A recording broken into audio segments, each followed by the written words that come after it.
Because of the high incidence and severe symptoms, both the pathophysiology of heart failure and the means for treating it have been and still are of great concern to cardiologists.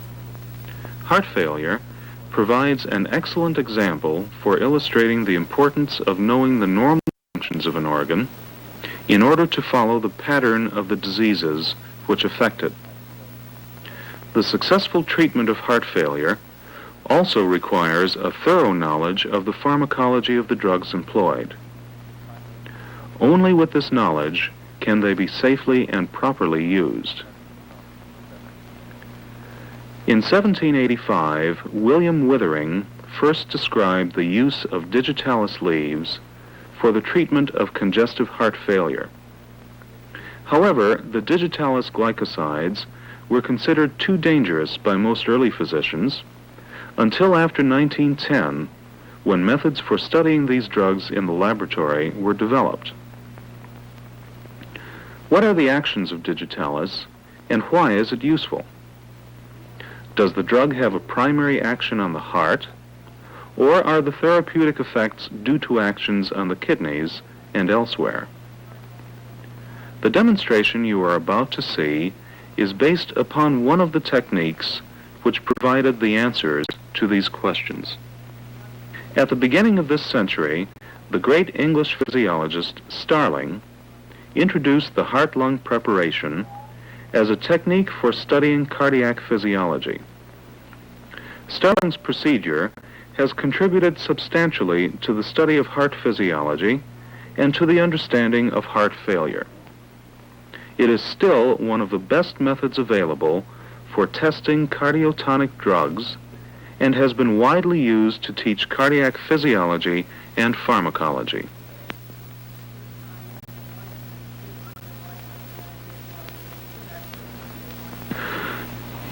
In order to understand the usefulness of the heart-lung preparation, we should begin by comparing it to the normal circulation, which is shown here diagrammatically.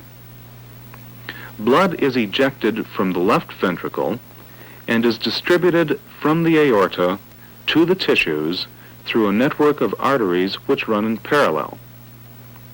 Peripheral resistance is determined by the arterioles, which regulate the arterial pressure and flow to the various organs. Capillaries bring the blood close to the cells and provide for the transfer of oxygen and metabolic substrates.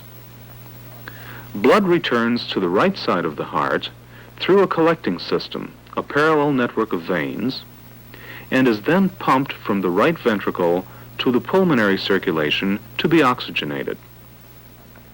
It returns to the left atrium through the pulmonary veins and thereby starts the next cycle.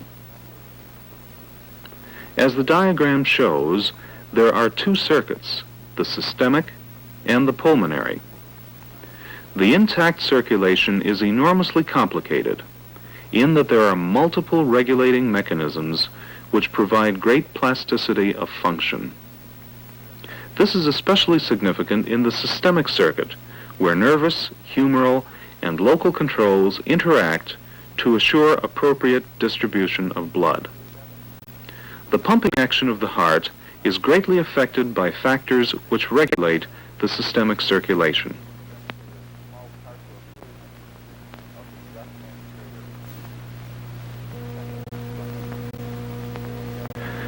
In the heart-lung preparation, all of these factors are removed by eliminating the systemic circulation and replacing it with an appropriate, controllable, artificial circuit.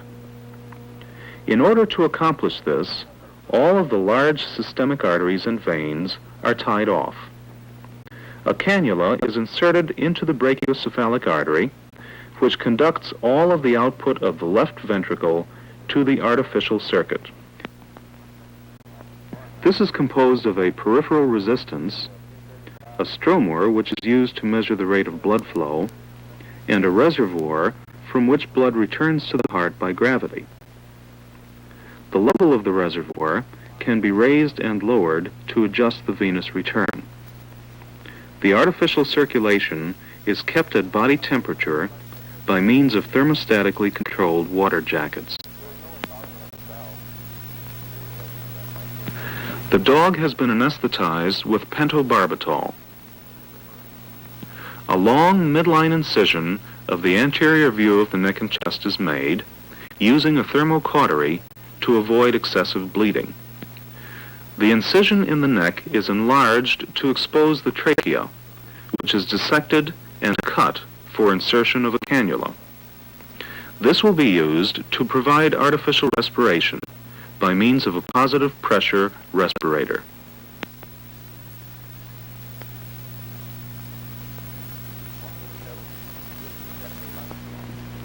The vagus nerves, which are located on both sides of the trachea, are dissected.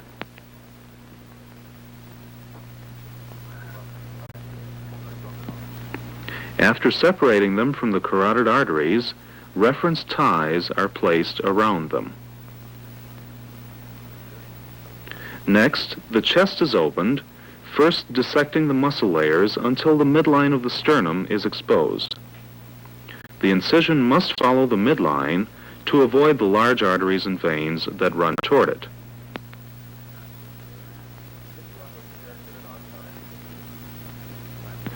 After exposing the bone, clamping all the bleeders, the respirator is connected to the tracheal cannula.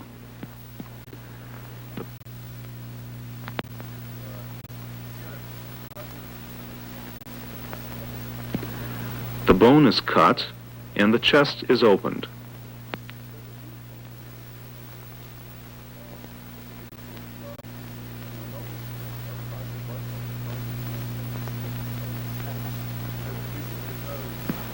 Before attaching retractors to the sides of the chest, the mammary vessels are ligated to avoid tearing them.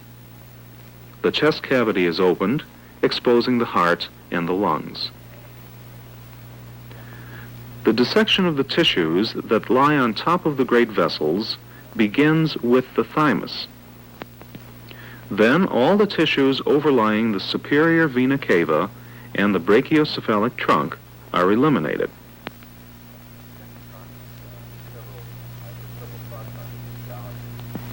The major vessels of the systemic circulation in the dog are dissected as shown in the diagram. The superior vena cava, the azygous vein which joins the superior vena cava below the heart, the inferior vena cava, the brachiocephalic artery, the subclavian artery, and the aortic arch. These vessels have either been ligated or reference ties have been placed around them. In order to prevent a sustained vagal discharge that could stop the heart as the circulation to the brain is shut off, the vagus nerves are cut.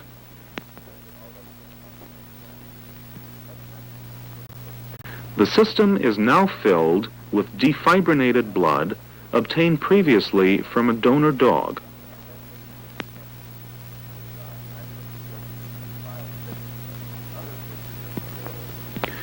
To connect the heart with the artificial circuit, the superior vena cava is first cannulated. The proximal end of the vein is closed to prevent bleeding when the vessel is incised. Then the distal end of the vein is tied, and a cut is made between the ties to insert the cannula.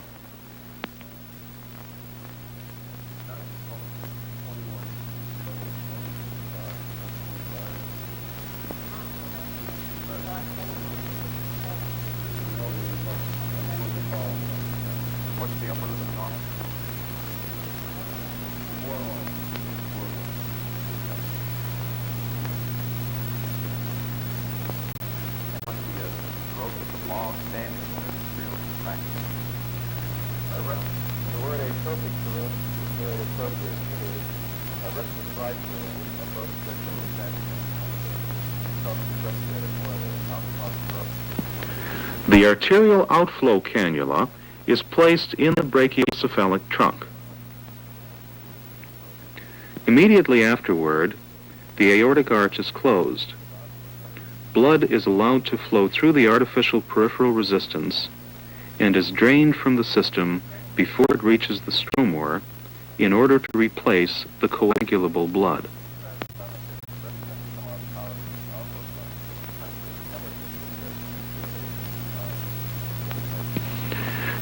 After a few minutes, the inferior vena cava is closed and the venous return cannula is opened, still draining the coagulable blood out of the system.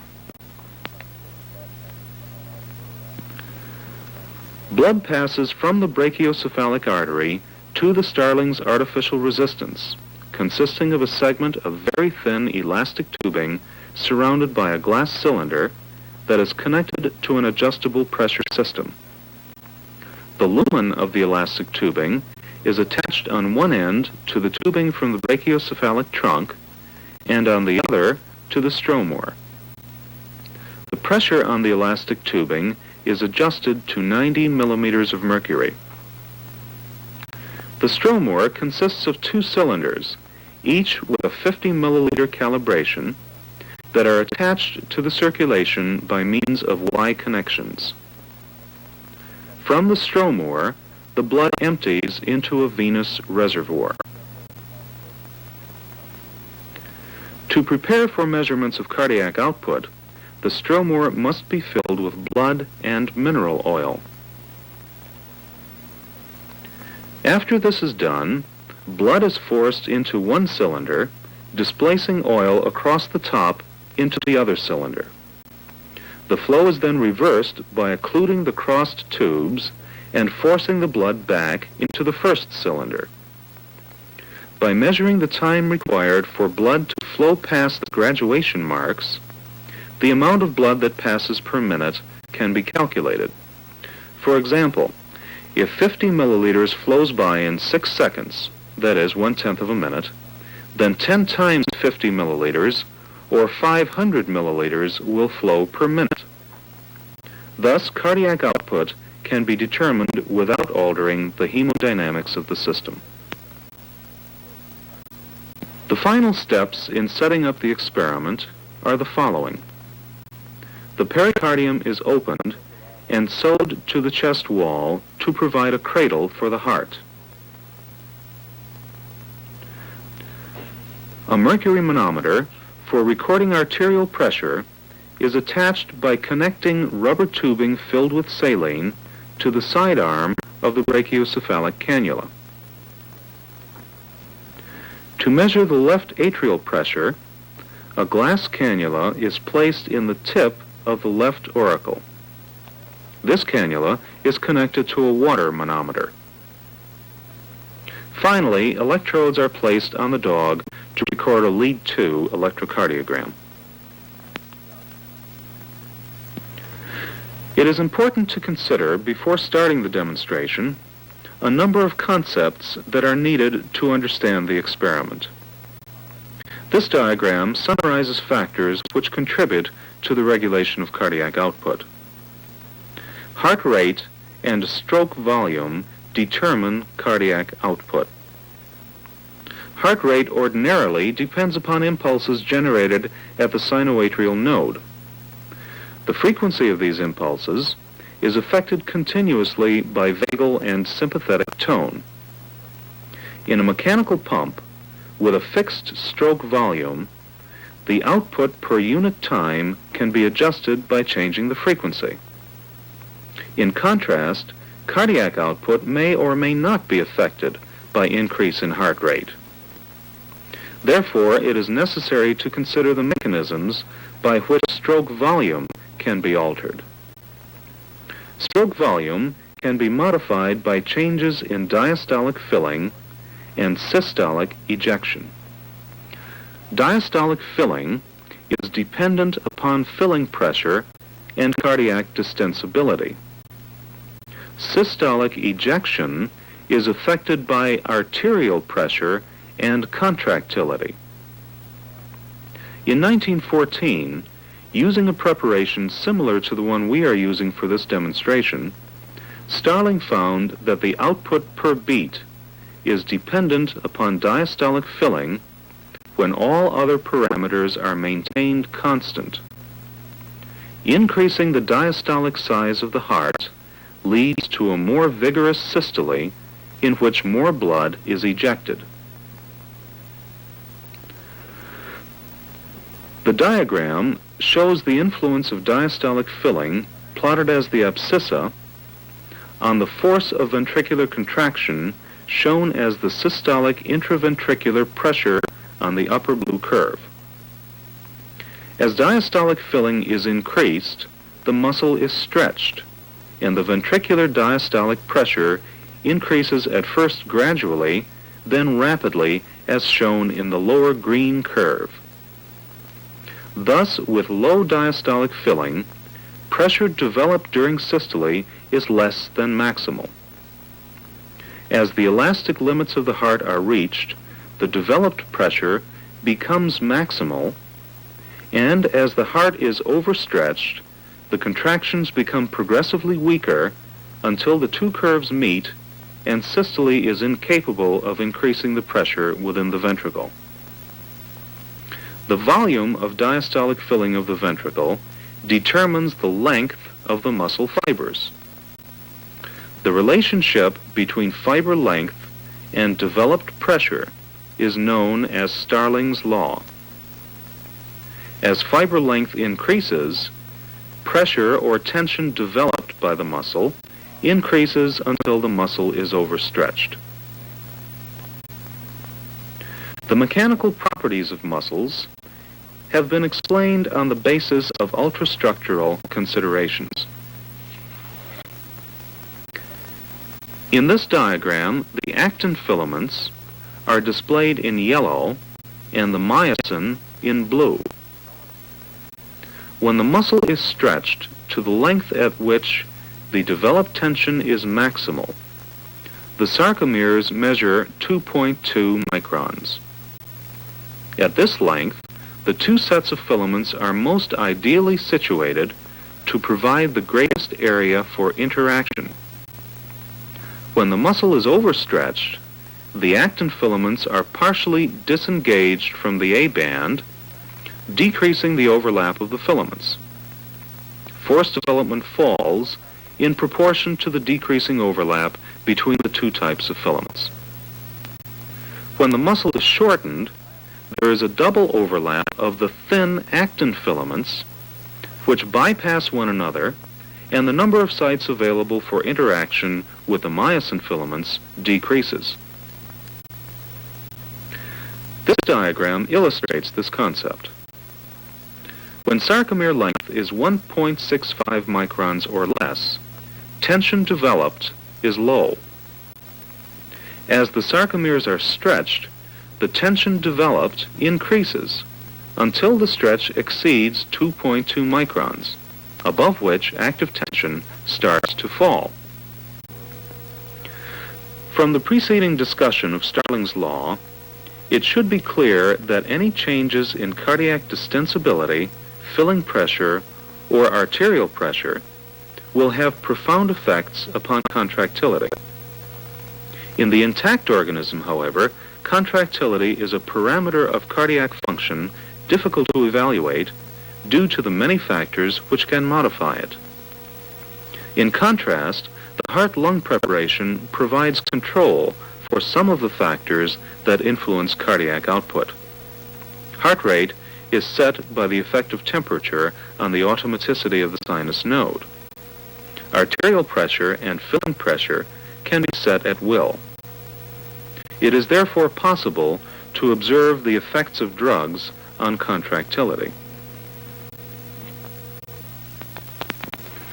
Let us now determine the ability of the heart-lung preparation to adjust to greater loads of blood. The kymograph has 4 markers. The top one is a recording of arterial pressure. The second trace shows the left auricular pressure, which, as you shall see, is the most important record, since changes in this parameter provide means of judging the sufficiency of the heart. The third is used to signal different events of the experiment, and the fourth, or lowest, is a time marker giving a signal every 30 seconds. We will also keep a record of left atrial pressure and cardiac output by writing the data on this table. The venous reservoir is situated at a height approximately 100 millimeters above the heart. This height has been arbitrarily called 0 and will remain fixed throughout the experiment. We will begin with the building of a control curve relating reservoir height to cardiac output and to left auricular pressure. At the 0 level of reservoir height, the mean arterial pressure is 90 millimeters of mercury, according to the pressure set at the artificial resistance. Left auricular pressure is 25 millimeters of water, as read from the manometer. Cardiac output is 500 milliliters per minute, and heart rate is 118 beats per minute. The reservoir is raised to a level 50 millimeters higher, and the measurements are repeated.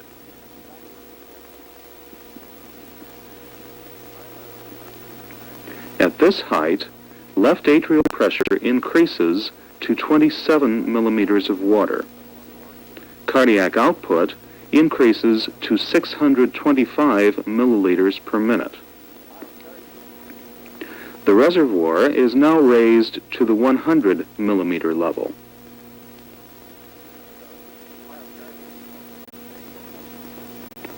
The left atrial pressure increases to 28 millimeters of water, and the cardiac output is increased to 789 milliliters per minute.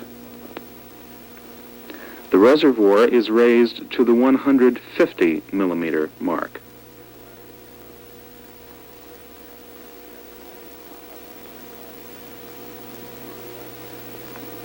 The left atrial pressure goes up to 33 millimeters of water, and cardiac output is now up to 939 milliliters per minute. The reservoir is now returned to its original level.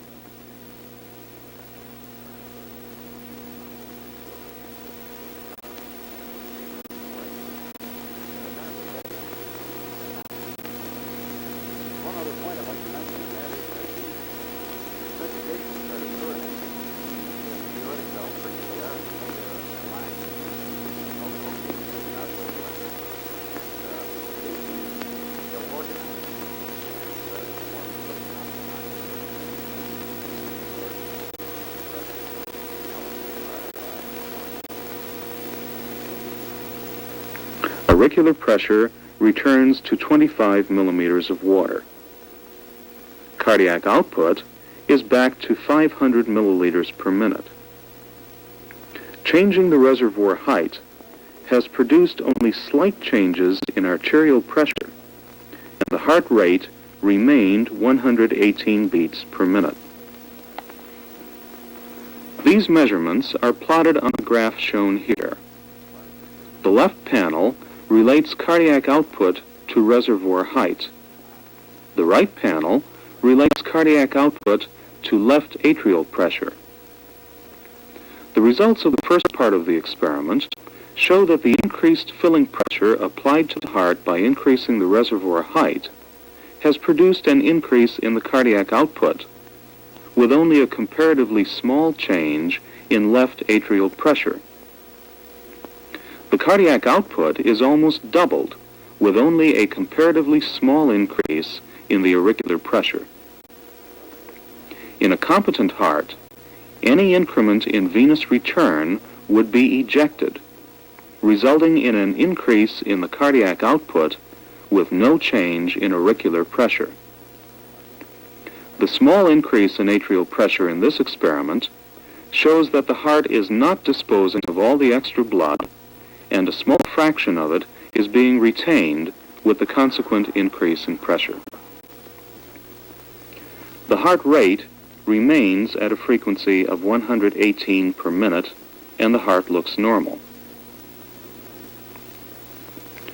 The next step in the experiment will be to produce heart failure. Failure will be induced by the injection of pentobarbital, which in high doses reduces the ability of the preparation to to perform according to Starling's law.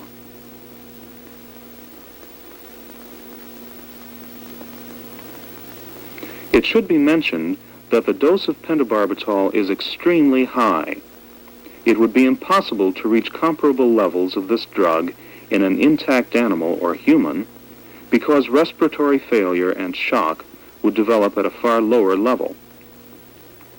The injection of pentobarbital produces an increase in atrial pressure from the control level of 25 millimeters of water up to 51 millimeters of water, and a decrease in cardiac output from 500 down to 455 milliliters per minute, with only a minor modification of heart rate. The heart swells and the beat looks less forceful. We now measure the response to raising of the reservoir at the 50 millimeter height.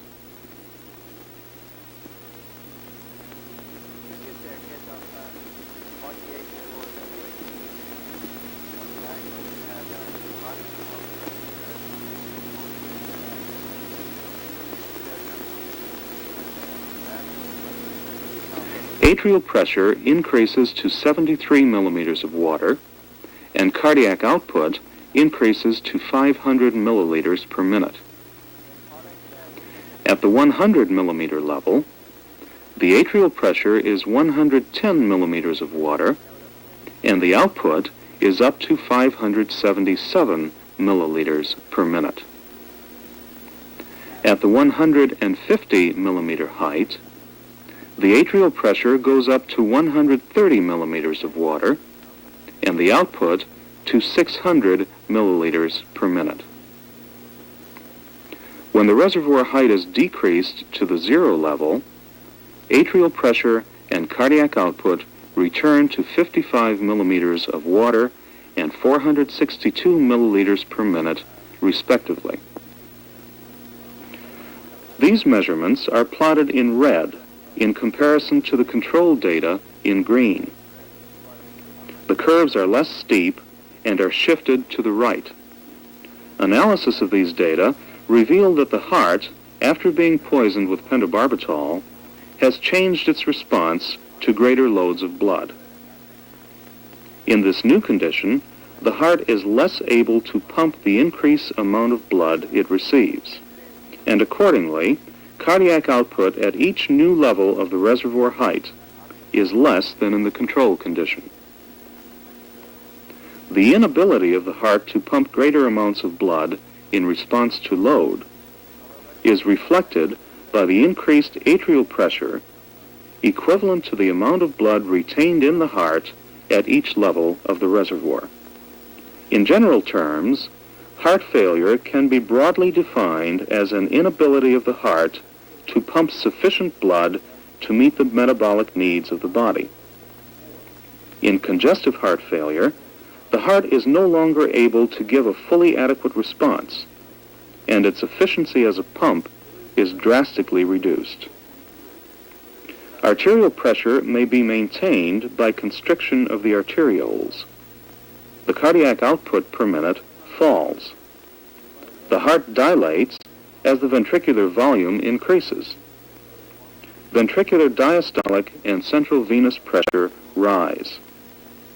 The venous system becomes congested by an increasing volume of sluggishly moving blood, as myocardial contractility can no longer compensate for the increase in load.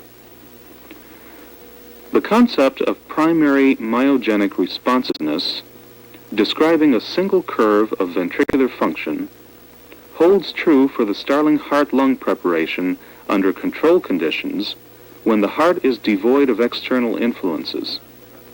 But when applied to intact man or to the poisoned heart-lung preparation, several inconsistencies become apparent. In the intact animal or human subject, cardiac output can increase under certain physiological conditions, often despite significant decreases in diastolic volume. Inotropic drugs could also increase cardiac output despite a simultaneous decrease in diastolic volume. It is evident that Starling's original law of the heart cannot be applied to the intact organism without some modification. It has been demonstrated that the relationship between filling pressure and stroke work is a consistent one. The Starling theory was modified by demonstrating that the heart can shift to a new level of performance which fits a whole family of curves when the circulatory state is altered.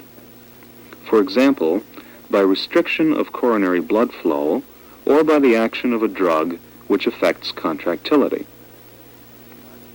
We can describe heart failure in very simple terms as a shift to a lower position in the curve relating filling pressure and stroke work.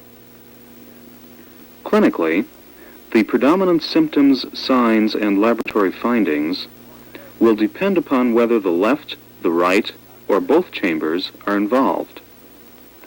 Several of the most important symptoms and signs of right heart failure are listed in the diagram. Venous engorgement, ascites, edema, cyanosis, enlargement of the liver, and a certain degree of oliguria are usually present.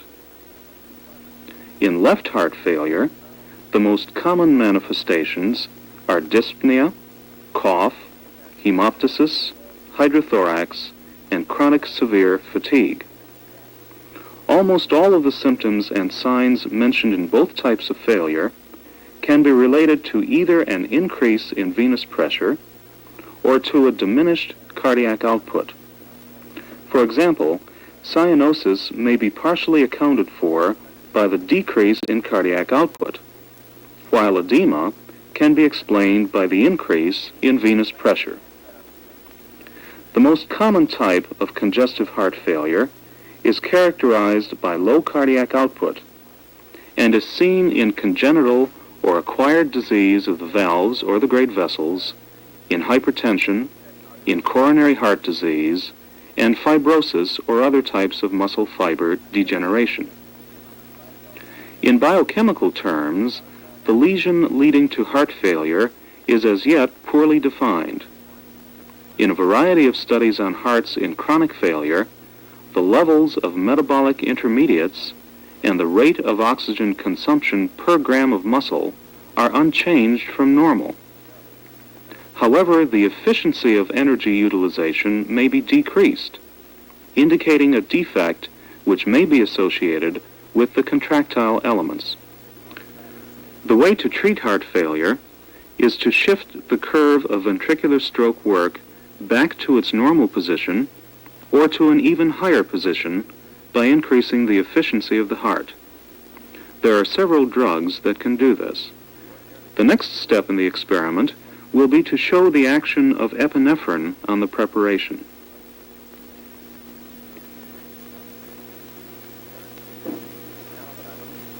Epinephrine produces a pronounced chronotropic effect, which, added to its effect to increase cardiac contractility, produces a complete reversal of heart failure.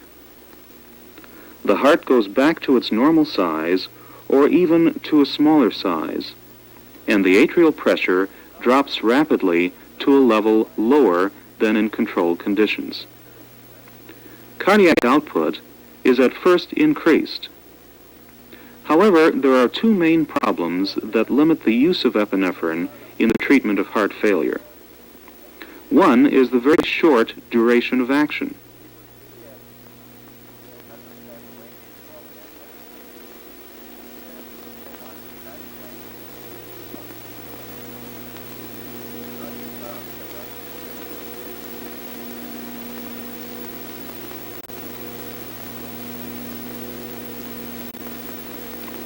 Even under these artificial conditions, in which the circulation is limited to the heart and lungs, the effects of epinephrine last only a few moments. In the intact animal, the action is even shorter.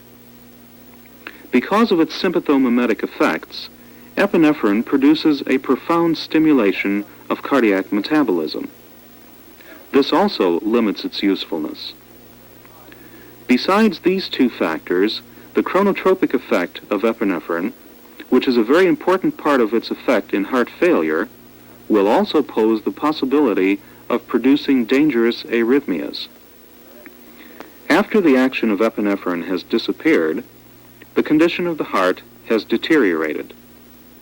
The atrial pressure at zero level has increased to 59 millimeters of water.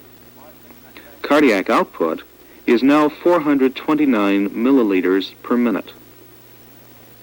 As the reservoir height is raised, we can see that at the 50 millimeter level, atrial pressure goes up to 85 millimeters of water, with a cardiac output of 462 milliliters per minute. At the 100 millimeter level, atrial pressure goes to 125 millimeters of water, and cardiac output only to 500 milliliters per minute.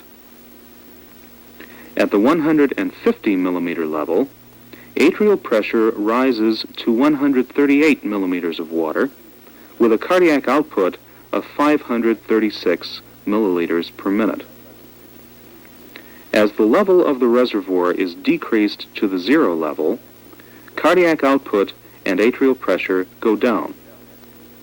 Atrial pressure stays at a higher level, showing that the degree of failure as time passes is increasing. These measurements are plotted in blue on the summary graph. The degree of failure is increased since the curves relating cardiac output to reservoir height and to left atrial pressure are shifted to the right. This may be explained by the passage of time, based upon the fact that spontaneous heart failure develops in these preparations as time passes. The next step in the experiment is to demonstrate the effects of wabane, a cardiac glycoside with short latency and a short duration of action.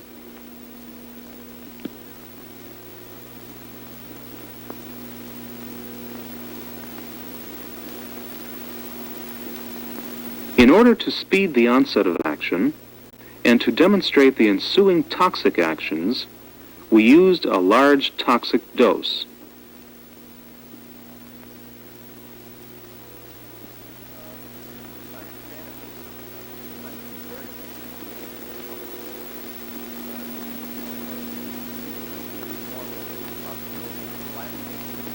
Over a period of about 15 minutes, wabane has lowered atrial pressure and increased cardiac output.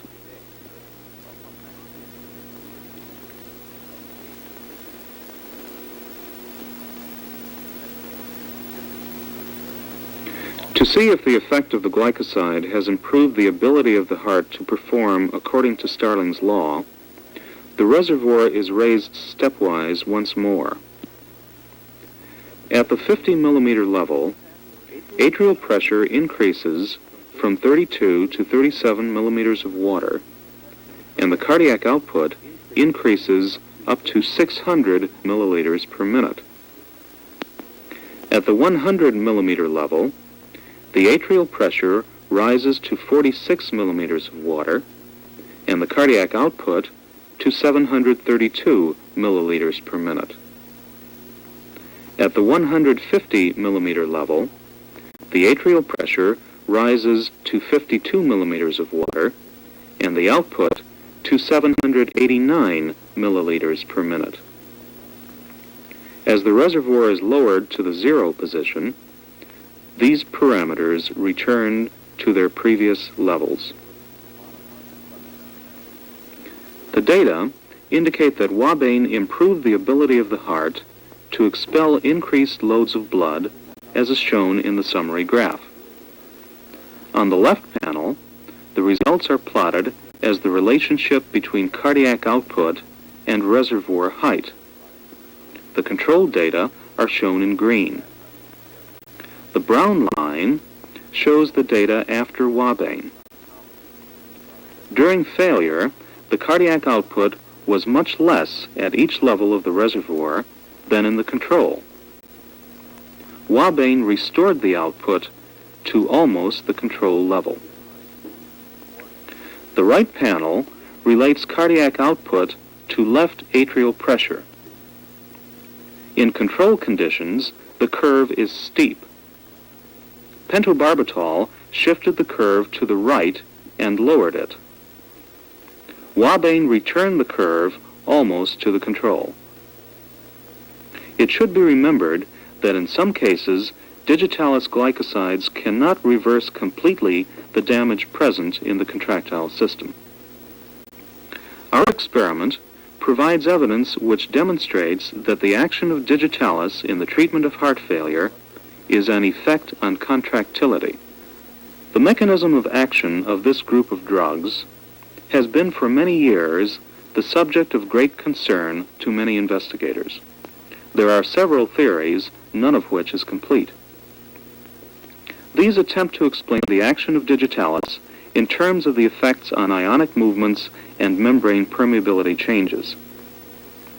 Until more is known about excitation-contraction coupling and about the contractile process, the mechanism of action of digitalis will not be settled. The margin of safety of the digitalis glycosides is low. That is, the range of doses for therapeutic effects is close to, and in some cases may overlap, the range which causes toxic signs. The recognition of the early toxic signs is therefore important to the successful use of the drug. In addition to the cardiac signs, toxic doses produce extracardiac symptoms, including anorexia, nausea, vomiting, weakness, and fatigue.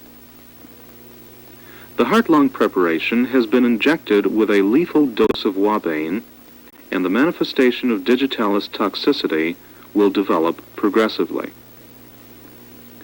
The cardiac manifestations are due to effects on automaticity, conduction velocity, excitability, and on the refractory period of the AV node. This recording shows the first stage of intoxication. The PR interval is increased, the ST segment is depressed, and there is a flattened T wave.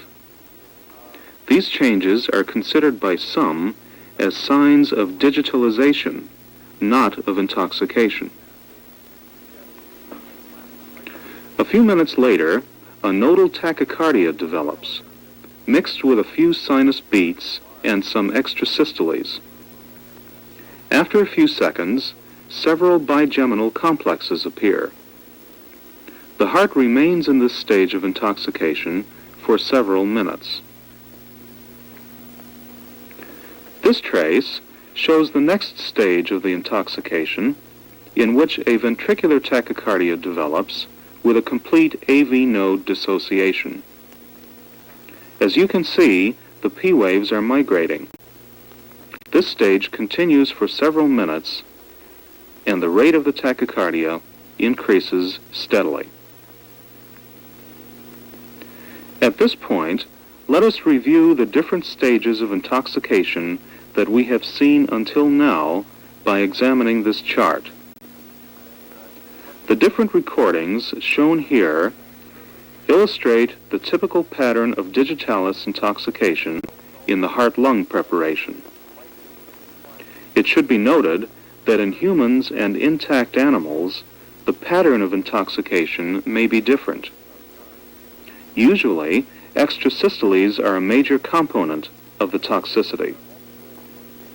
In the heart-lung preparation, probably due to the lack of catecholamines, extrasystoles occur with much less frequency. Finally, the last trace is taken about 20 minutes later and shows a ventricular flutter. As the effect of Wabane in depressing conduction velocity and excitability becomes more intense, the possibilities of reaching a state of ventricular fibrillation are greater. In some cases, ventricular fibrillation is preceded by an extrasystole. In others, the tachycardia and the presence of slow conduction through the tissue is enough to produce fibrillation. Undoubtedly, ventricular fibrillation is the most frequent cause of death from digitalis intoxication.